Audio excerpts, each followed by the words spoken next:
আসসালামাইকুম। আমি মোহাম্মদ শাকিল আহমেদ বাপ্পি। আজকের বিষয় হাইড্রোলিক্স অ্যান্ড হাইড্রোলিক মেশিনারি। আলোচ্য বিষয় হলো বার্নৌলির সমীকরণের প্রতিপাদন এবং ভেঞ্চুরিমিটার এর নির্গমনের পরিমাণ নির্ণয়ের সমীকরণ প্রতিপাদন। তো শুরু করা যাক। 1738 সালে ফরাসি বিজ্ঞানী ড্যানুয়েল বার্নৌলি তার হাইড্রোডাইনামিক গ্রন্থে প্রথম একটা নীতির কথা বলেন, যেটা হলো প্রবাহীর বেগ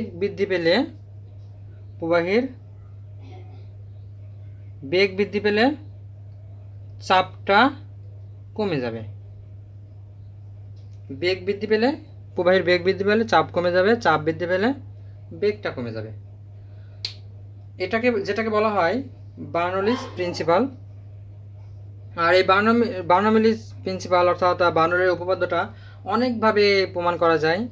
অনেক ক্ষেত্রেই ম্যাক্সিমাম ক্ষেত্রে এটা প্রমাণ করা যায়, অনেক ক্ষেত্রে এক একভাবে বলা যায়। তো বেগ বৃদ্ধি পেলে চাপ কমে যাবে, এই বিষয়টা আমরা একটু বিশদভাবে আলোচনা করব যে আসলে বিষয়টা কতটুকু সত্যি। সাপোজ এটাকে বিশ্লেষণ করার জন্য একটা কাগজ নিলাম। তো আমরা জানি যে কোনো বস্তু উচ্চচাপ অঞ্চল থেকে নিম্নচাপ অঞ্চলের দিকে যাওয়ার চেষ্টা করে। তো একটা কাগজ নিলাম। তো কাগজ নেওয়ার পরে আমি এটার উপর দিয়ে বাতাস সজোরে প্রবাহিত করব ফু দিয়ে। তাহলে কি হবে, এখানের যে বাতাসের প্রবাহীটা আছে আশেপাশের, তার থেকে এখানকার বাতাসের প্রবাহীটা বেগ বৃদ্ধি পাবে। যখন এটার বেগ বৃদ্ধি পাবে, তো বার্নৌলি বলেছে যে বেগ বৃদ্ধি পেলে চাপ কমে যাবে। তো আমরা জানি চাপ কমে গেলে বস্তুটা এখানে থেকে এখানে আসার কথা। তো এখানে যদি আসে তাহলে মনে করব যে বার্নৌলি ঠিকই বলেছিলেন। তো আমরা একটু পরীক্ষা করে দেখি। এখানে আমরা ফু দিব, আর ফু দিলে কী হচ্ছে,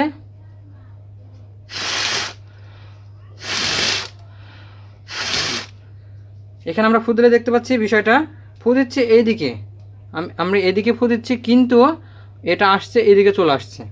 এর কারণটা হলো বার্নৌলি ঠিকই বলেছিলেন যে বেগ বৃদ্ধি পেলে তার চাপটা কমে যাবে। তাহলে এখানকার চাপ নিচের চাপের থেকে উপরের চাপটা যখনই কমে যাচ্ছে তখন এই বস্তুটা উপরে চলে আসছে। তো আমরা বুঝতে পারলাম যে বেগ বৃদ্ধি পেলে চাপটা কমে যাবে। এটা এয়ার ক্ষেত্রেও সমান, পানির ক্ষেত্রেও সমান।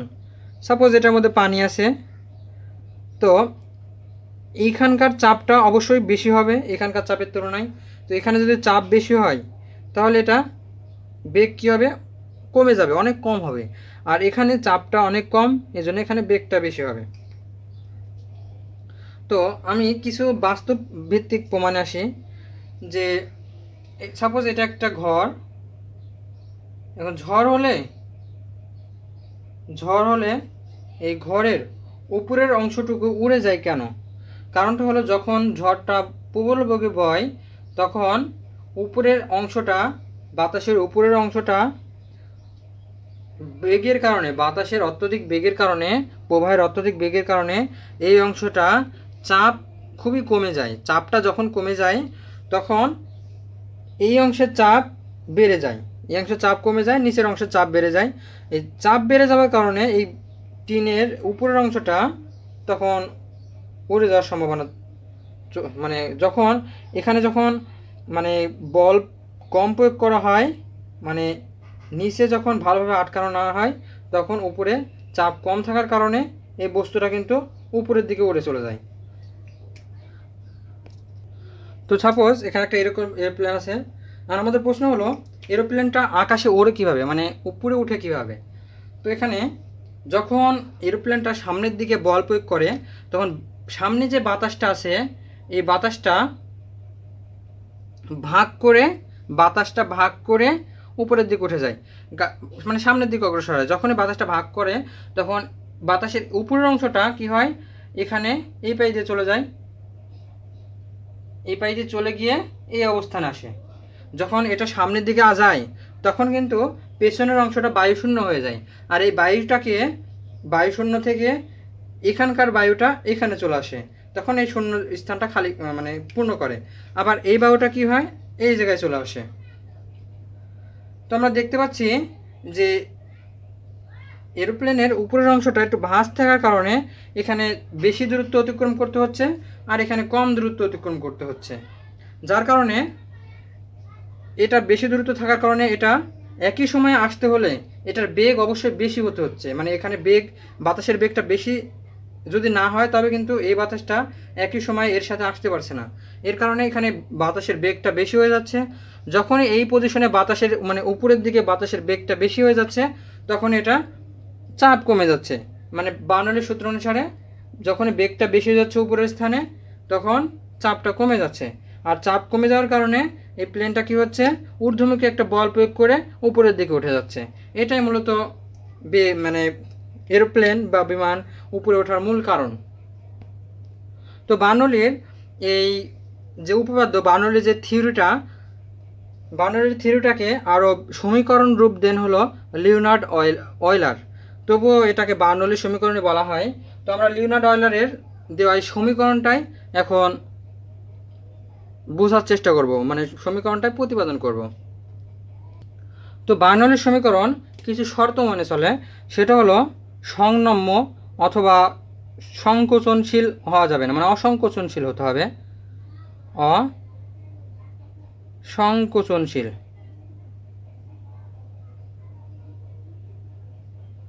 অসংকোচনশীল, তারপরে হতে হবে স্টেডি ফ্লো, মানে যেটা ধারাবাহিক প্রবাহ হতে হবে, ধারাবাহিক প্রবাহ হতে হবে।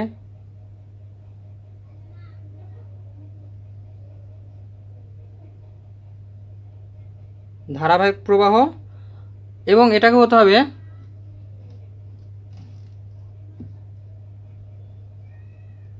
কোনো লস ছাড়াই, মানে লস হওয়া যাবে না, লস হবে না, ঘর্ষণজনিত কোনো লস হবে না। এখন আমরা দেখতে পাচ্ছি যে তিনটি শর্তের কথা বলেছে বার্নৌলির সমীকরণে, এই তিনটি শর্তই আসলে অবাস্তব মনে হচ্ছে। যে একটা পাইপের মধ্যে যখন তরল প্রবাহিত হবে তখন এর ঘনত্ব কিছুটা হলেও পরিবর্তন হবে, মানে আয়তনের কারণে ঘনত্বটা পরিবর্তন হওয়াটা স্বাভাবিক, কিন্তু এখানে বলে দিছে অসংকোচনশীল, পরিবর্তন হবে না। আবার বলেছে ধারাবাহিক প্রবাহ, পাইপের মধ্যে আসলে ধারাবাহিক প্রবাহ এটা খুবই কম লক্ষ্য করা যায়, ধারাবাহিক প্রবাহ সহজে হয় না। আবার আছে লস হবে না, এটা তো একেবারে অসম্ভব মনে হচ্ছে যে পাইপে বা কোনো বস্তু যে কোনো কাজ করার সময় কিছু ঘাটতি হয়ই, কিন্তু এখানে বলেছে লস হবে না। তো আমরা জানি পাইপের মধ্যে যখন প্রবাহিত হয় পানি তখন এই অ্যাডহেশন এবং কোহেশনের কারণে কিছু লস হবেই, মানে এক কথায় পাইপের মধ্যে প্রবাহী চলাকালীন সময়ে কিছু লস হবেই, কিন্তু এখানে বলে দিয়েছে বার্নৌলির সমীকরণে কোনো লস হওয়া যাবে না। তো মানে লসটাকে ইগনোর করবে, তিনটাকে ইগনোর করতে হবে আমাদের। তো বার্নৌলির সমীকরণে সূত্রটা হলো, মানে থিওরিটা হলো প্রকৃত অসংকোচনীয় এবং ধারাবাহিক প্রবাহিত তরলের ক্ষেত্রে তরল কণা যখন এক বিন্দু থেকে অন্য বিন্দুতে যায়, সাপোজ এটা একটা পাইপ, তো পাইপে বলছে তরল কণা যখন এক বিন্দু থেকে আর এক বিন্দুতে যায়, সাপোজ এটা একটা এ সেকশন, এটা বি সেকশন, এই বিন্দু থেকে যখন এই বিন্দুতে যায় সেক্ষেত্রে একটি কণার মোট শক্তি, এই কণার মোট শক্তি সকল সময় একই থাকে, অর্থাৎ এ সেকশনে যতটুকু উৎপন্ন হবে বি সেকশনে ততটুকু শক্তি উৎপন্ন হবে, মানে একটি কণার মোট শক্তি সকল সময় একই থাকবে। তো আমাদের বার্নৌলির সমীকরণে এটা প্রমাণ করে দেখাতে হবে যে এই সেকশনের যে মোট শক্তি, যেমন স্থিতিশক্তি, গতিশক্তি, চাপ শক্তি, এবং মানে বি সেকশনে স্থিতিশক্তি, চাপ শক্তি, গতিশক্তি সমান করে, দুইটা সমান করে ইকুয়াল করে দেখাতে হবে আমাদের। এখন মনে করি এ সেকশনের বেগ হলো v1, বি সেকশনের বেগ v2, এ সেকশনের চাপ p1, বি সেকশনের চাপ p2। তো এ সেকশনে p1 চাপ প্রয়োগ করার দরুন এখানে যে প্রবাহীটা আছে, প্রবাহীটা এ থেকে এ পাই বিন্দুতে এসে পৌঁছালো, আর বি থেকে বি পাই বিন্দুতে এসে পৌঁছালো। তো এখানে এ পাই থেকে এ পাই বিন্দুতে এসে পৌঁছালো, মানে নির্দিষ্ট একটা দূরত্ব অতিক্রম করলো, এই দূরত্ব দিলাম ডি, মানে d1 ধরলাম, আর এখানে যে বি পাই থেকে বি পাই বিন্দুতে এসে পৌঁছালো এটার দূরত্ব ধরলাম d2। তো এখানে যখন নির্দিষ্ট পরিমাণ চাপ প্রয়োগ করলে মানে বল প্রয়োগ করার ফলে দূরত্ব মানে কিছু সরণ হলো, বল প্রয়োগ করার ফলে কিছু সরণ হলো, তাহলে এখানে নির্দিষ্ট আমরা বুঝতে পারছি যে এখানে কাজ করা হয়েছে। বল প্রয়োগ করার ফলে যখন সরণ হয় তখন আমরা বলতে পারি যে এখানে কাজ হয়েছে। তো তার আগে আমরা এখানকার ওজনটা বের করে নেব। তো চাপ প্রয়োগে ডি বিন্দুতে মানে এটা দূরত্ব ডি হয়েছে। এখন আমরা এ আর এ পাই সেকশনের ওজনটা বের করব, আর বি পাই সেকশনের ওজন বের করব। তো এই সেকশনের ওজন আর এই সেকশনের ওজনটা যেহেতু সমান হবে, তো প্রথমে এই সেকশনের ওজনটা বের করি। দুই সেকশনের ওজন কিন্তু সমান হবে। তো ওজন সমান সমান আমরা কি লিখতে পারি, ধারাবাহিক প্রবাহের ক্ষেত্রে ওজন সমান সমান আমরা লিখতে পারি ওমেগা, এটার ক্ষেত্রফল ভিতরের ক্ষেত্রফল ধরলাম এ, তাহলে ওমেগা A1 আর দূরত্ব কত D1।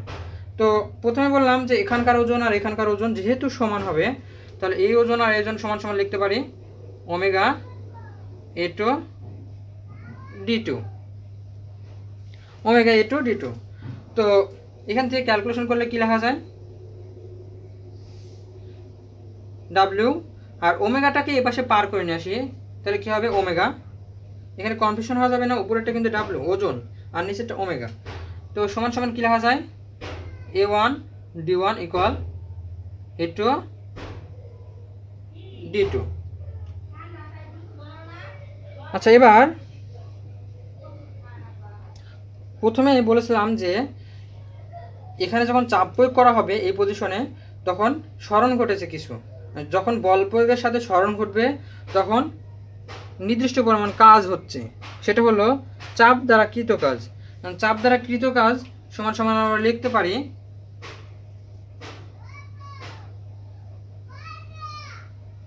কৃত কাজ W সমান সমান আমরা লিখতে পারি বল গুণন দূরত্ব, মানে বল গুণন সরণ, বল গুণন সরণ মানে FS, বল গুণন সরণ। এখন আবার বল সমান সমান লিখতে পারি, আমরা জানি একক ক্ষেত্রফলের উপর প্রযুক্ত বলকে চাপ বলে, মানে একক ক্ষেত্রফলের উপর প্রযুক্ত বলকেই চাপ বলে।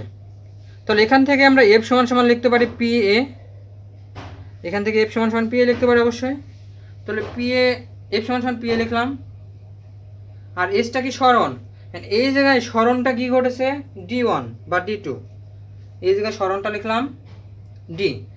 এখন কৃত কাজ এই পজিশনে এই সেকশনে এ পাই সেকশনে কৃত কাজ হলো W, তাহলে এটাকে W1 ধরি, তাহলে W1 ধরলে এখানে P1 চাপ, A1 ক্ষেত্রফল, D1 দূরত্ব। এখন 2 নম্বর সেকশনে বি সেকশনে তাহলে কাজ কত হবে W2, 2 নম্বর সেকশনে W2 ধরলাম, তাহলে কি হবে P2 A2 D2। কাজ আমাদের আপাতত মানে মূলত যেটুকু পরিশ্রমের সেটা মূলত হয়ে গেছে। এই কয়েকটা জিনিস প্রথমে করে নিলে পরের যে ক্যালকুলেশনটা আছে এটা করতে আর বাধে না। এখন যখন আমি এখানে P1 চাপ প্রয়োগ করছি, P1 চাপ প্রয়োগ করার দরুন কাজ হচ্ছে, কাজ করার দরুন শক্তি উৎপন্ন হচ্ছে।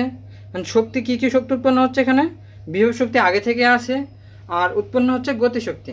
তাহলে কাজ করার দরুন গতিশক্তি আর বিভব শক্তি উৎপন্ন হচ্ছে, তাহলে আমরা কাজ করার দরুন কী লিখতে পারি ডেল W, কাজ করার দরুন উৎপন্ন হচ্ছে। ডেল লেখার কারণটা হলো এখানে কিন্তু দুইটা সেকশন আছে, দুইটা সেকশনের অন্তর করে আমরা যে কাজটা পাবো সেটা, এই জন্য ডেল লিখলাম ডেল W। কাজ করার জন্য কি উৎপন্ন হচ্ছে, গতিশক্তি উৎপন্ন হচ্ছে, অর্জিত গতিশক্তি উৎপন্ন হচ্ছে। তাহলে ডেল এনার্জি কাইনেটিক এনার্জি মানে গতিশক্তি। এখন কাইনেটিক এনার্জি প্লাস দেবো না মাইনাস দিব, কারণটা হলো বার্নৌলি বলেছে যখন কোনো বস্তু মানে প্রবাহীর গতিশক্তি যখন বৃদ্ধি পাবে তখন মানে বেগ গতিশক্তি যখন বৃদ্ধি পাবে তখন অটোমেটিক চাপটা কমে যাবে, অর্থাৎ বিভব শক্তিটা কমে যাবে। এই জন্য যখন এটা বেড়ে গেলে এটা কমে যাবে, এই জন্য মাইনাস দিয়ে বিভব শক্তি অর্থাৎ পোটেনশিয়াল এনার্জি লিখলাম। ডেল লেখার কারণ এখানে দুইটা আছে সেকশন, এই জন্য দুইটা লিখলাম। তো আমরা এখন সলভ করে দেবো এখন। তো ডেল W এখানে ডেল ডাব্লিউ বলতে বোঝাচ্ছে W1 মাইনাস W2 দুইটার অন্তর। তো আমরা এখানে লিখে দিই W1 মাইনাস W2 ইকুয়াল আছে, ইকুয়াল দিলাম। অ্যান্ড ডেল ইকে অর্থাৎ গতিশক্তির পার্থক্য। এখন প্রশ্ন হলো আমরা W1 মাইনাস W2 দিলাম, গতিশক্তি কোনটা বেশি? গতিশক্তি সমান সমান লিখতে পারি হাফ mv স্কোয়ার। এখন এখানে যেহেতু ভি আছে, তো বেগ এখানে কোন সেকশনে বেশি, এই সেকশনে নাকি এই সেকশনে? এখন যেহেতু এই সেকশনে মূলত চাপটা বেশি, মূলত চাপ বেশি, কারণ কীভাবে বুঝছি আমি? কারণ মানে চাপটা এখানে বেশি, কারণটা হলো এখানের পাইপটা মোটা। এখানে সাপোজ এরকম পাইপ, এই পাইপের এখানে উচ্চতাটা বেশি। এখানে যখন উচ্চতা বেশি হবে তখন বিভব শক্তি বেশি হবে, অর্থাৎ বিভব শক্তি বেশি হলে এখানে চাপ বেশি হবে। আর যখন চাপ বেশি হবে তখন বার্নৌলি বলেই দিছে যে বেগটা কমে যাবে। তাহলে এখানে বেগটা কম, চাপ বেশি, বেগ কম। আর এখানে চাপ কম, এখানে এইচের হাইটটা কম, তাহলে চাপটা কম। চাপ যখনই কম তখন বেগটা বেশি। এই জন্যে V2-র বেগটা বেশি, V2-র বেগটা বেশি। এই জন্য আমরা এখানে লিখব half m V2 square minus half m V1 square. মানে ডেল ই কে গতিশক্তির অন্তর লিখলাম 2 নম্বর এই সেকশনের জন্য আর এই সেকশনের জন্য, এই সেকশন মাইনাস এই সেকশন। যেহেতু ভি এর মানটা বড়, 2 নম্বর সেকশনে বি সেকশনে বেগটা বেশি, এই জন্যে এই বেগটা আগে লিখলাম। এখন তারপরে আছে পোটেনশিয়াল এনার্জি, বিভব শক্তি। এই যে মাইনাসটা আছে না, মাইনাসটা দিয়ে দিলাম। মাইনাসটা দেওয়ার পরে এখন পোটেনশিয়াল এনার্জি দুই সেকশনের পার্থক্যটা কত? আর পোটেনশিয়াল এনার্জির সূত্রটা কি? mgh। এখানে এইচ কোনটা বড়? নিশ্চয়ই এটা বড়, মানে এইটার এইচের হাইট এখানে বেশি, এই জন্য ওয়ানটাকে সামনে দেব, মানে mgh1 মাইনাস এই যে এখানকার মাইনাস আর আমাদের মাইনাসে প্লাস দিয়ে দিলাম, তাহলে কি থাকলো? mgh2। তো এখানে আমাদের H2 হলো ডেটাম লাইনের উপর থেকে, এখানে একটা ডেটাম লাইন ধরে নিয়েছি আগে। এই ডেটাম লাইন থেকে পাইপের উচ্চতা, ডেটাম লাইন থেকে পাইপের এখানে উচ্চতা H1 আর ডেটাম লাইন থেকে এখানে উচ্চতা H2। আর বইয়ে প্রমাণের ক্ষেত্রে H1 না দিয়ে Z1 দিলে আরও সুবিধা হয়। এখানে H1 এর পরিবর্তে Z1 থাকতে পারে। আর হক পাবলিকেশনে Z1 Z2 দিয়ে করা আছে, তো আমরা প্রমাণটাও Z1 Z2 দিয়ে করলাম। এটা এখানে Z2, এখানে Z1। ওকে, মূলত এতটুকু কাজ শেষ, কমপ্লিট। এখন আমরা এই যে W1 মাইনাস W2 এই দুইটার মান কিন্তু আমরা বসাই দিতে পারি। W1 এর মান পাচ্ছি P1 A1 D1, P1 A1 D1, minus আছে মাইনাস দিলাম P2 A2 D2, তারপরে আছে ইকুয়াল দিলাম আর হাফ mv স্কোয়ার। এখন আমরা এমটাকে ভেঙে ভেঙে লিখতে পারি। এমটাকে এইভাবে লেখা যায়, যে আমরা জানি W ইকুয়াল mg, মানে বস্তুর ওজনিকাল ভর গুণন অভিকর্ষজ ত্বরণ। তো m সমান সমান লেখা যায় W/g, নিশ্চয়ই W/g। সো এখানে প্রত্যেকটা m কি আমরা ভাঙাবো, W/g লিখে দিব। তো এখানে W/g লিখলে হয় হাফ m এর পরিবর্তে W/g, বাকি থাকলো V2 হোল স্কোয়ার, মাইনাস আছে মাইনাসটা দিলাম, দেওয়ার পর আছে এই পজিশনে হাফ m এর মান হলো W/g, পরে আছে V1 হোল স্কোয়ারটা দিলাম, পরে আছে মাইনাস mgz1, m এর মান আবার W/g বসাই দেব ইন্টু g ইন্টু z1, তারপরে আছে প্লাস mgz2, m এর মান W/g, বাকি থাকলো g z2।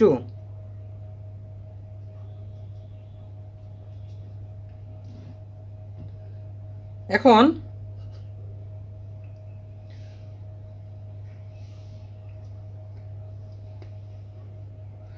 আমরা একটু ফলো করলে দেখতে পাচ্ছি যে হ্যাঁ, তো তারপরে আমরা এখানে আছে P1 A1 D1 P2 A2 D2, তো এখানে আছে A1 D1, এখানে A2 D2।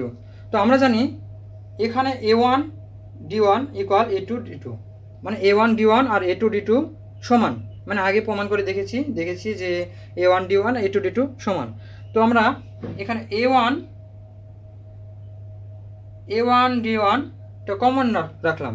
A1 D1 যদি কমন রাখি তাহলে কি দাঁড়াচ্ছে, থাকছে হলো P1 মাইনাস থাকছে হলো এখানে P2 ইকুয়াল, এখন যদি আমরা এটাকে সাজিয়ে লিখি তাহলে কি দাঁড়াচ্ছে, W/2G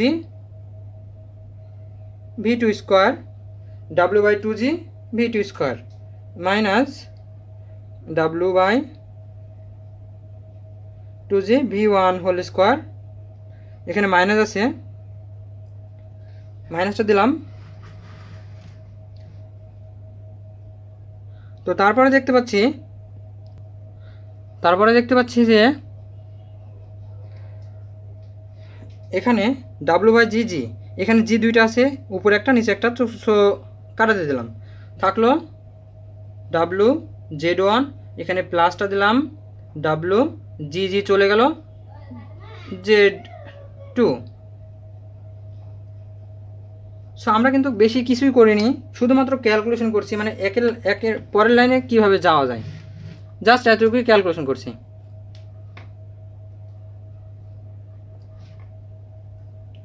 তো তারপরে এখানে আমরা একটা কাজ করতে পারি, A1 D1 এর মান আমরা আগে পাইছি W/ওমেগা, A1 D1 এর মান আমরা W/ওমেগা বসাই দিলাম, এখানে W/ওমেগা বসাই যদি দিই তাহলে থাকছে কি P1 মাইনাস P2। আর এখানে একটু ফলো করি যে W/2G আছে, W/2G আছে, তো আমরা W/2G কে কমন নিতে পারি, অথবা যা আছে তাইও রেখে দিতে পারি। আচ্ছা, আমরা যা আছে তাই রেখে দিই, তাহলে সুবিধা হবে। W/2G V2 whole square minus W/2G V1 whole square minus WZ1 plus WZ2। একদম ইজি একটা ক্যালকুলেশন, শুধুমাত্র মনোযোগ দিয়ে একটু সেন্সিটিভভাবে কাজ করতে হবে। এখন আমরা একটু ফলো করলে দেখতে পাচ্ছি প্রত্যেকটা ক্ষেত্রে W আছে, সমীকরণের প্রত্যেকটা পদেই W আছে, এজন্য আমরা উভয় পক্ষকে W দ্বারা ভাগ করে দিই। তাহলে এখানে W যদি ভাগ করি তাহলে W চলে গেল, এখানে W দ্বারা ভাগ করি W চলে যাবে, এখানেও W যাবে, এখানেও W যাবে, এখানেও W চলে যাবে, এক কথায় Wটা থাকবেই না। তো সব জায়গা থেকে W বাদ করে দিলাম, তাহলে থাকছে কি এখানে 1/ওমেগা।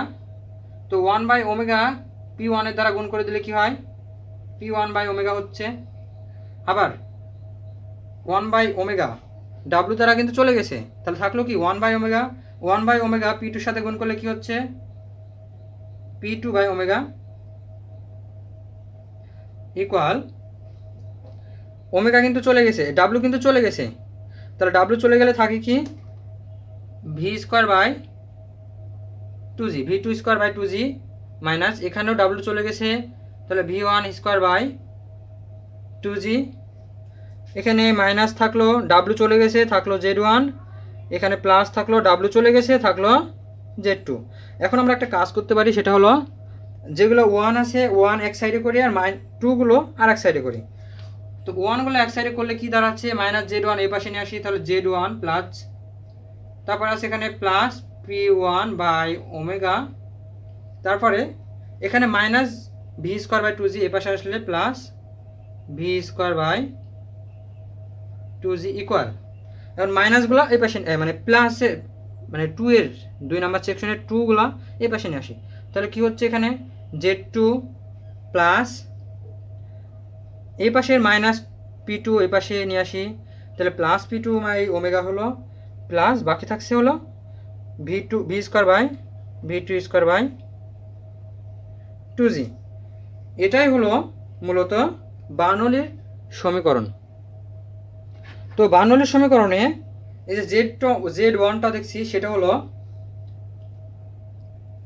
চাপ শক্তি আর কি, P/ω, এটা হলো স্থিতিশক্তি। Z1 স্থিতিশক্তি, P/ω, এটা হলো চাপ শক্তি, আর V²/2G এটা হলো গতিশক্তি। তো পাইপের এই মানে প্রথম সেকশনের মোট শক্তি এটা, তো পাইপের দ্বিতীয় সেকশনের মোট শক্তি এটা। তো অ্যাভারেজ করলাম, যেটা হলো বার্নৌলির সমীকরণ, গাণিতিক সমীকরণ। আশা করছি সবাই বুঝতে পারছো বার্নৌলির সমীকরণটা। যদি না বুঝে থাকো তাহলে কমেন্ট করে জানাবে, চেষ্টা করব পরবর্তী ভিডিওতে বোঝানোর জন্য। তো বার্নৌলির সূত্রে আমি তেমন কিছুই কাজ করিনি, শুধুমাত্র এখানে প্রথমেই একটু স্টেপ বাই স্টেপ কাজ করতে হবে। আমি প্রথমে রিপিট করতেছি যে প্রথমে P1 চাপ দ্বারা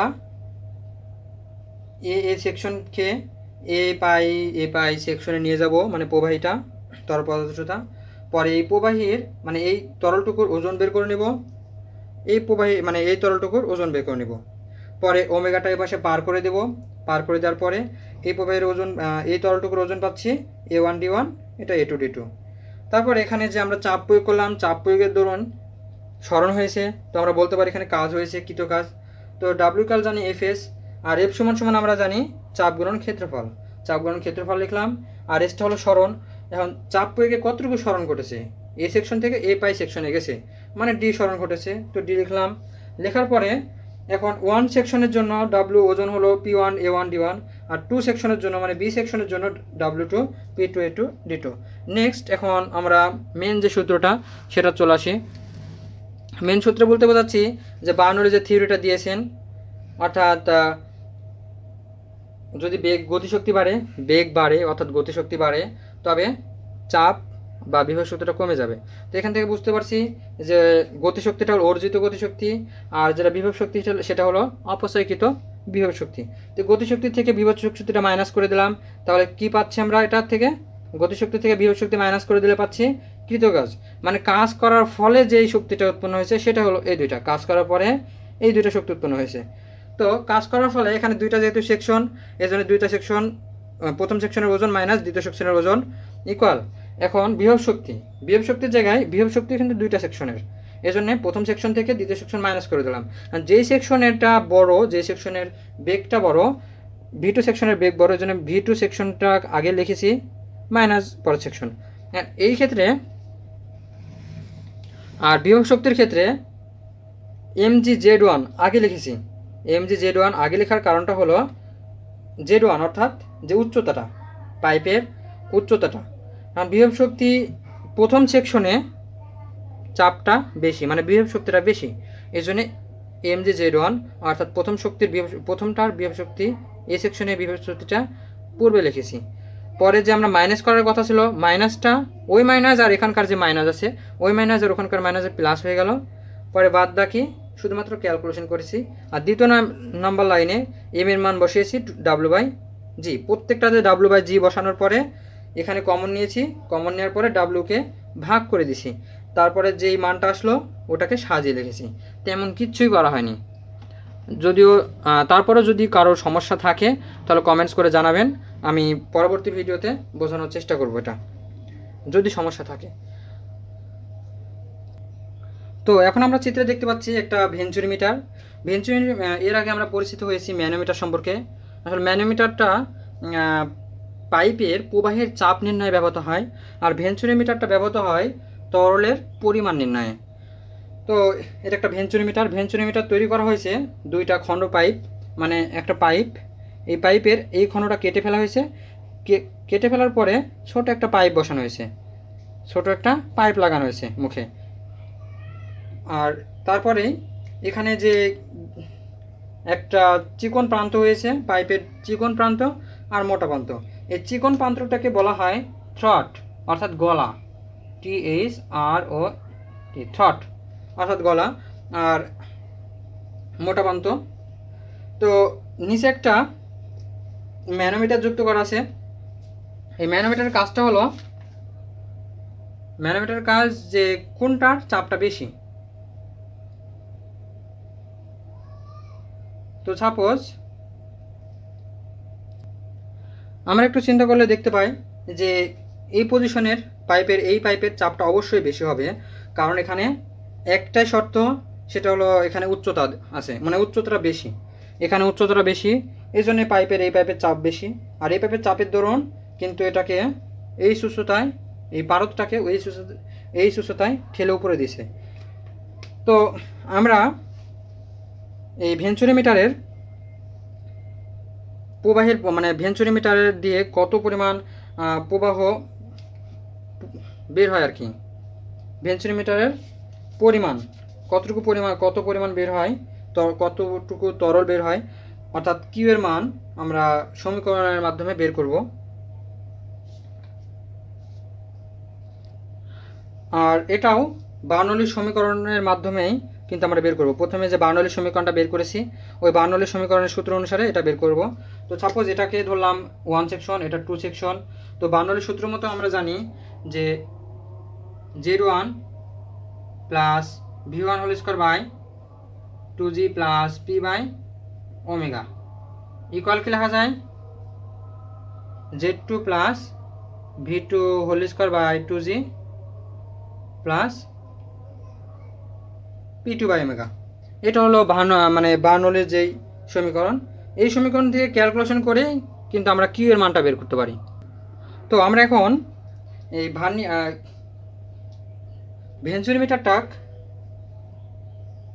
ডেটাম লাইন বরাবর ধরবো।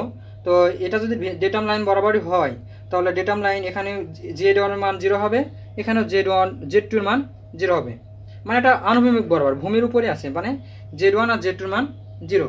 তো Z1 Z2 এর মান আমরা 0 লিখে দিই, অর্থাৎ মুছে দিলাম। তো মুছে দিলে কি থাকে, এটা মানে Z1 আর Z2 এর মান যেহেতু 0 আনুভূমিক বরাবর আছে, মুছে দিলাম।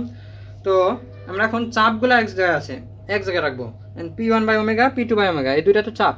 তো চাপটা এক জায়গায় যদি রাখি, তাহলে কি দাঁড়াচ্ছে, P1 by omega minus P2 by omega equal V2 square by 2G, আর minus V1 square by 2G পাশে চলে গেল, V1 স্কোয়ার বাই 2G।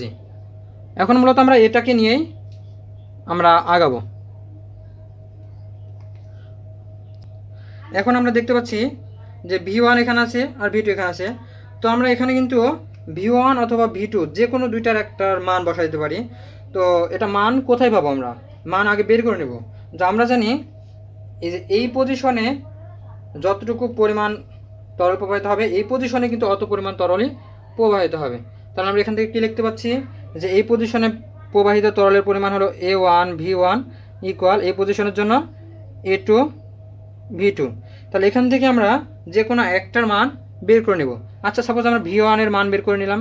তো V1 এর মানটা যদি রাখি, তাহলে কি হবে, A2 V2 বাই A1 নিশ্চয়।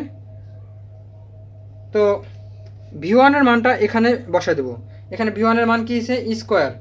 তাহলে V1 যদি এখানে স্কোয়ার দিই, তাহলে এখানে স্কোয়ার হবে, 3 রাত স্কোয়ার দিয়ে দিলাম। তো এখন শুধুমাত্র আমাদের একটাই কাজ, এই পজিশনে V1 এর মানটা বসাই দেব। তো V1 এর মানটা বসাই দিলে কি থাকছে, P1 by omega minus P2 by omega equal V2 square by 2G। এখানে মাইনাস আছে, মাইনাসটা দিলাম। অ্যান্ড V1 এর মান কি, A2 V2 বাই A1। আমরা কিন্তু V1 এর মান বসাচ্ছি। V1 এর মান হলো A2 V2 বাই A1, সবগুলোর উপরে স্কোয়ার আছে। আমরা কার মান বসালাম, V1 এর মান বসালাম, কিন্তু নিচে কিন্তু 2G আছে, নিচে 2G আছে, এটা আমাদের ফলো করতে হবে। তো ইনটু দিয়ে নিচে আছে 2G, এই জন্য নিচে 2G লিখলাম। তো উপরে 1 লিখি। তো আমরা এখন একটু ফলো করলে দেখতে পাচ্ছি যে আচ্ছা, আমরা P1 by omega minus P2 by omega, এটার পরিবর্তে কি লিখতে পারি, P1 বাই ওমেগা চাপ, P2 বাই ওমেগা এটাও চাপ, মানে চাপজনিত উচ্চতা, P1 by omega P2 by omega, এটা হলো চাপজনিত উচ্চতা। তো চাপজনিত দুইটার পরিবর্তে আমরা লিখতে পারি H, চাপজনিত উচ্চতা এইচ ইকুয়াল, এখন আমরা একটু ফলো করে দেখতে পাচ্ছি যে ভি স্কোয়ার বাই 2g, এখানেও আছে ভি স্কোয়ার বাই 2g।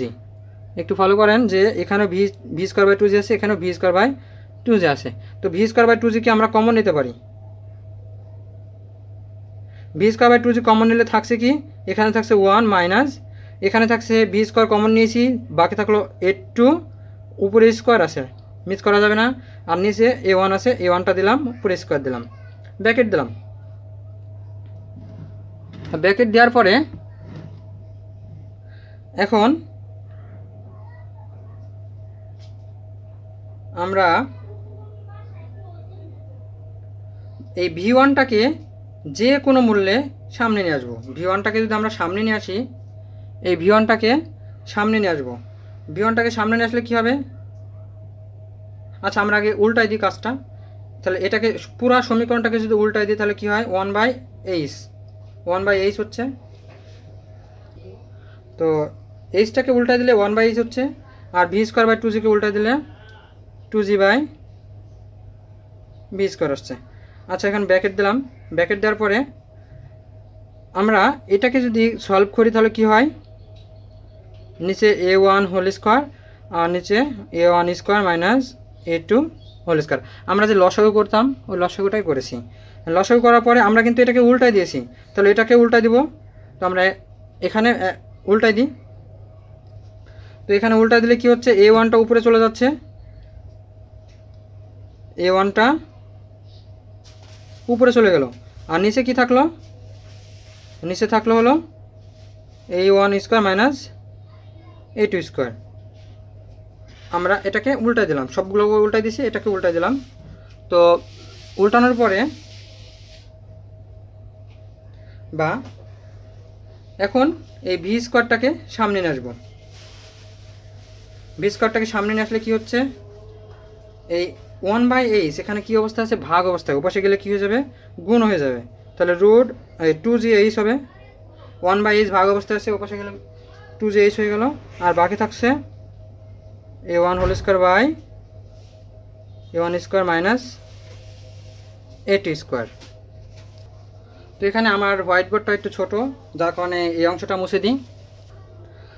তো আমরা এখন স্কোয়ারটাকে এই যে এখানে স্কোয়ার আছে, স্কোয়ারটাকে এই পুরোটা ওই পাশে পার করে দেব। তো স্কোয়ারটা যখন ওই পাশে পার করে দেব তখন আমাদের দাঁড়াচ্ছে এরকম,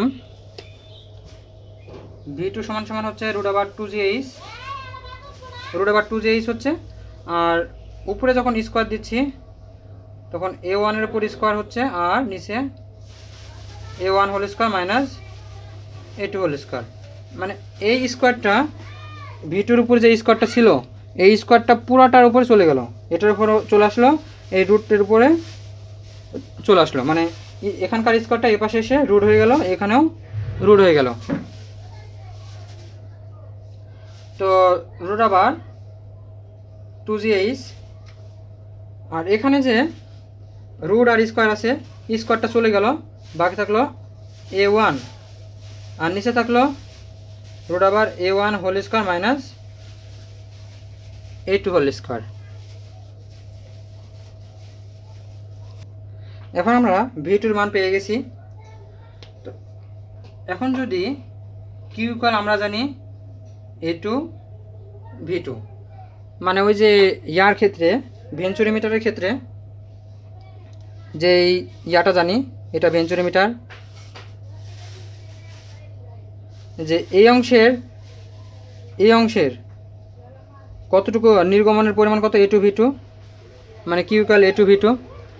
তো q ইকুয়াল a2 v2 যদি লিখি তাহলে v2 এর মানটা এখানে বসা দেব, বাকি থাকবে কি a2। তো কি দাঁড়াচ্ছে আমাদের দাঁড়াচ্ছে হলো a1, v2 এর মান বসাচ্ছি, কিন্তু আমরা v2 এর মান বসাচ্ছি।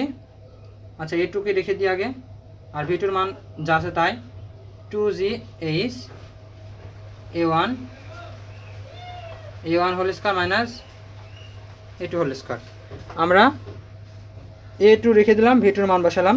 এখন এই a2 এর নিচে কিন্তু 1 আছে, তার মানে A2 উপর আছে মানে লব আছে, তাহলে এই উপরেরটা যদি সাজানোর জন্য A2 কে যদি আমরা এখানে লিখি তাহলে কিন্তু মানের কোনো পরিবর্তন হচ্ছে না। এজন্য A2 কে আমরা লিখলাম এই পজিশনে। তাহলে কিউ এর মান পেলাম এটা। তো আমরা জানি যে কোনো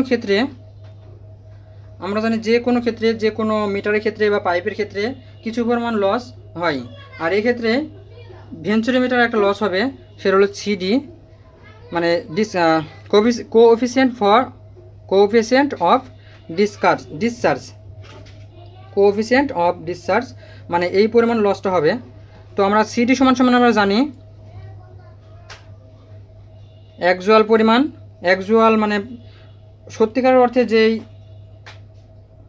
পরিমাণটা প্রবাহিত হবে তরলের, আর থিওরিটিক্যাল আমরা যে মানটা বের করেছি এখন কিন্তু এটা থিওরিটিক্যাল।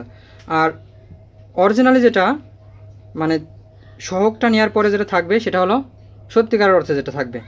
তো কিউএসি সমান সমান আমরা কী লিখতে পারি, অ্যাকচুয়ালটা লিখতে পারি সিডি ইন্টু কিউটিএস, অর্থাৎ নির্গমনের সহগের সাথে যদি থিওরির মানটা বসায় দিই তবে কিন্তু অ্যাকচুয়াল যেই আমরা ইয়াটা পাই, নির্গমনের পরিমাণটা পাই, ওটা বের করতে পারবো। তাহলে এখানে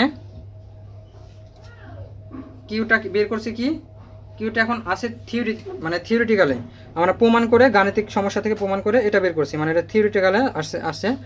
আমাদের বের করতে হবে অ্যাকচুয়াল যে পরিমাণটা তরল প্রবাহিত হবে সেটা বের করতে হবে। তাহলে অ্যাকচুয়াল সমান সমান আমরা লিখতে পারি সিডির সাথে যদি থিওরিটিক্যালে গুণ করে দিই তাহলে তো অ্যাকচুয়ালটা পাওয়া যায়। এই জন্যে সিডির সাথে থিওরিটিক্যালের গুণ করে দিলাম, মানে সিডির সাথে এটার গুণ করে দিলাম, তাহলে আমাদের পাওয়া যাবে অ্যাকচুয়াল যে পরিমাণ তরল প্রবাহিত হবে। তাহলে বাকি থাকলো কি √2GH, এটাকে সাজিয়ে লিখলাম, এটা সামনে নিলাম আর এটা পরে নিলাম। তো এটা হলো ভেঞ্চুরিমিটারের নির্গমনের পরিমাণের সমীকরণ। আশা করছি সবাই বুঝতে পারছো। আর যদি না বুঝে থাকো তাহলে কমেন্টস করে জানাবে। আর যদি মনে হয় যে ভিডিওটা পেয়ে উপকৃত হচ্ছ তাহলে সাবস্ক্রাইব করে পাশে থাকো। আল্লাহ হাফেজ।